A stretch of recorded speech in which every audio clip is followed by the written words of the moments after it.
Here we are in the city of Pomona, and today we'll be doing this small little area right here.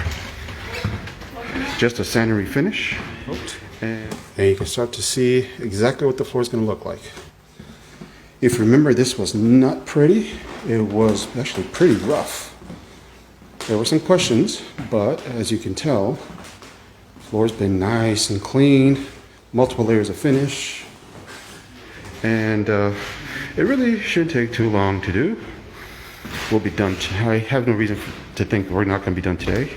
It'll involve this threshold, this floor, putting in some thresholds in the hallway, and right there, that hall with a couple of thresholds in that area and that bathroom. Everything has been done brand new. And over here in the hallway, we added two moldings. One to this doorway right here, and one to this one. This is a little bit more of an angle, but it came out really nice.